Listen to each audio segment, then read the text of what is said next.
Hello, my associates. Today I would like to talk to you about a very important issue.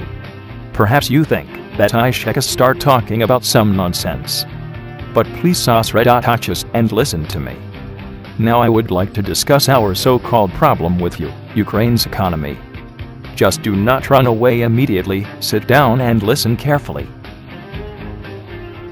Let's start with the fact that the same happened when the USSR collapsed. That is, let's talk a bit about the story. August 24, 1991, the Verkhovna Rada, Supreme Council, proclaimed the independence of Ukraine, which is confirmed by referendum on December 1, 1991 period.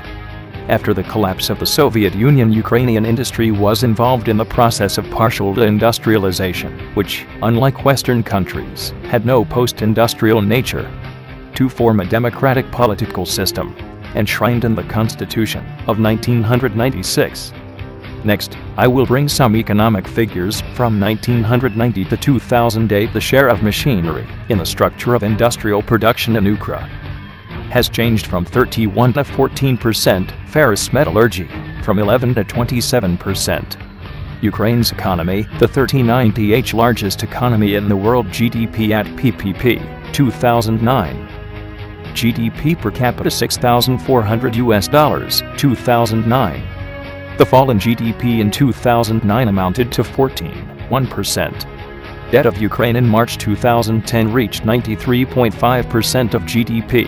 The GDP growth of the 1st of July 2010 amounted to 3.7%. According to the estimate given at the beginning of March 2011, Prime Minister Mykola Azarov, without a $100 discount on Russian gas to Ukraine, would be bankrupt. By the end of 2009, Ukraine's GDP fell by 14.1%, which was one of the worst measures of GDP in the world. During the same year, industrial production fell by 25.0%. Stronger decline was only in Botswana and Estonia.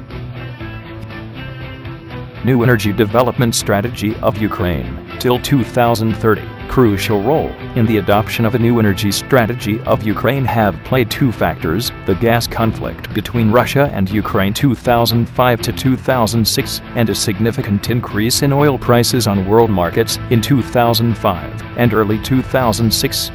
During 2005, oil prices on world markets have experienced significant fluctuations, mostly upward.